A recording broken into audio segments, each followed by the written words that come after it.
ela constrange quem está ouvindo. Toda pessoa que é exortada e se estiver na prática do pecado, ela se sente constrangida pela palavra. Mas esse constrangimento é necessário. Esse constrangimento é de extrema importância, porque esse constrangimento leva ao arrependimento. E o arrependimento é fundamental, porque o arrependimento leva à confissão. E a confissão é de extrema importância, porque a Bíblia diz que aquele que confessa e deixa alcança a misericórdia, mas aquele que encobre a sua transgressão, ele nunca prosperará. Então, qual é a artimanha do diabo? A artimanha do diabo é: não confesse, não seja repreendido, não se sinta constrangido, não arrependa e não confesse, porque se você não é constrangido, você não arrepende.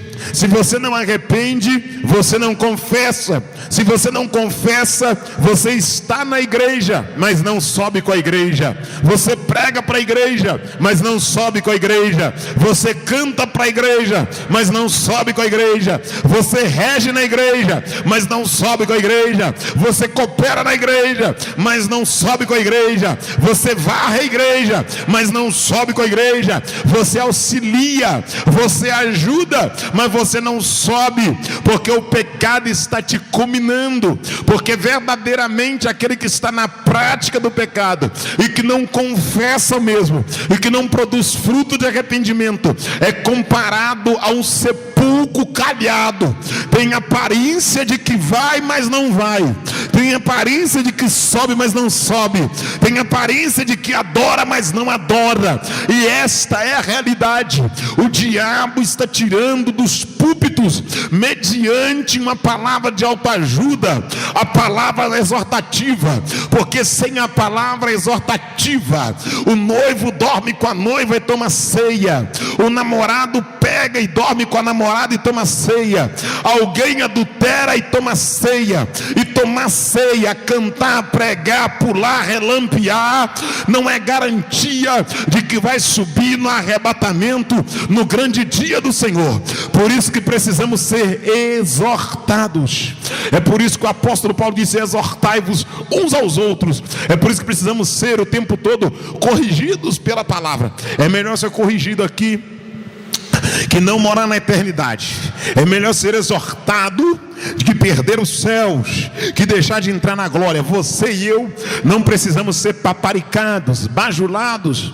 Nós não precisamos ser idolatrados. Nós não fomos feitos para ser posto em um pedestal e ser reverenciados. Nós estamos aqui para ser aperfeiçoados mediante a exposição da palavra. Nós estamos aqui para ser aperfeiçoados mediante a exposição da palavra. Feche os seus olhos e preste atenção no que eu vou dizer rapidamente. Nós estamos aqui para ser aperfeiçoados mediante a exposição da palavra. E a palavra, ela é forte. A palavra, ela é espada, oh glória. A palavra, ela é escudo. A palavra, ela é marreta.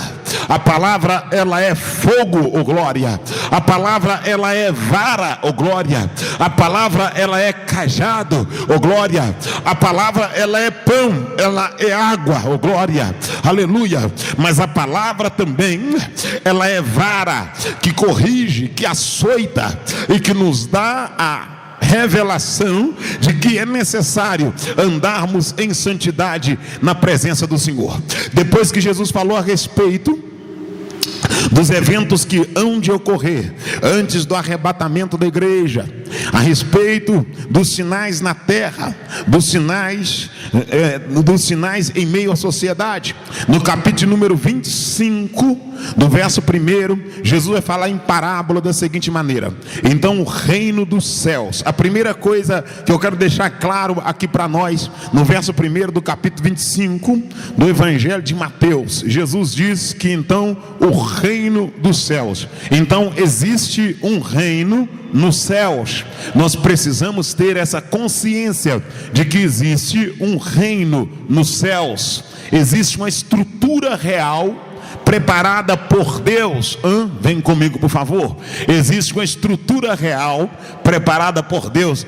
Preste atenção no que eu vou dizer. Existe uma estrutura real preparada por Deus, e ninguém entra na presença do rei triste, ninguém entra na presença do rei cabisbaixo, ninguém entra na presença do rei de qualquer maneira. A presença do rei tem que ser reverenciada, a presença do rei tem que ser assistida pelo sujeito via alegria, via felicidade. Se existe um reino, existe um rei. Se existe um rei, o sistema é monárquico. Se existe um sistema monárquico, existe uma estrutura real reservada, aguardada para os súditos, para aqueles que fazem a vontade do rei, para aqueles que acreditam no sustento, na provisão, na autoridade daquele que construiu o reino. Verso de número 1 do capítulo 25 do Evangelho de São Mateus. Então o reino dos céus, glória. Então quando você olhar para cima, glória, você precisa criar em você uma expectativa que atrás das nuvens existe um reino preparado, existe uma cidade estruturada. Nós precisamos olhar para cima e acreditar que existe uma pátria guardada, uma cidade que será inaugurada, uma cidade que será povoada, e desta cidade tem um trono, e o rei está sentado no trono, e a glória do rei lumeia a cidade, e os seus súditos, aqueles que sujeitaram, glória, os seus requisitos na terra, entrarão nesse reino e andarão à luz daquele que reina para todo sempre na eternidade. Verso de número 1 do capítulo 25 diz assim: então o reino dos céus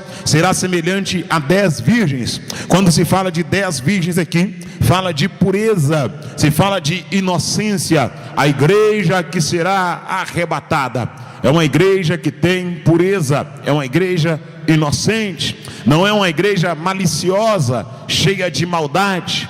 É uma noiva pura, santa, glória, uma noiva imaculada.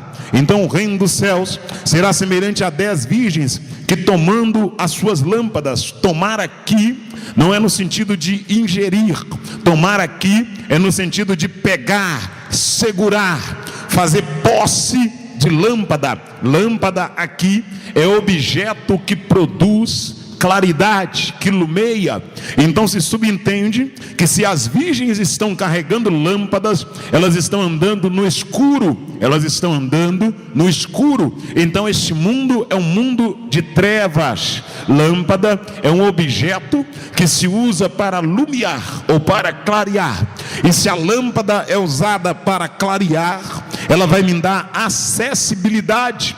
Quando eu estou com a lâmpada acesa, eu estou dissipando as trevas, para que eu possa ter segurança ao me movimentar, locomover. Você acende o farol para você enxergar o caminho, você acende a lanterna para você enxergar a vereda, o caminho, o percurso que você vai fazer para alcançar a sua meta, para atingir o seu objetivo, para chegar no lugar determinado na tua alma. Então a igreja, ela anda com a lâmpada acesa nesse mundo de trevas, com o objetivo de alcançar a nova Jerusalém. A lâmpada dissipa as trevas. As trevas é o pecado que de perto nos rodeia, mas esse pecado, ele é dissipado, ele é cortado mediante a lâmpada acesa. E essa lâmpada nos dá acessibilidade, nos faz caminhar nessa terra, tentando chegar, ou lutando para chegar na nova Jerusalém, no nosso objetivo final, que é até os céus.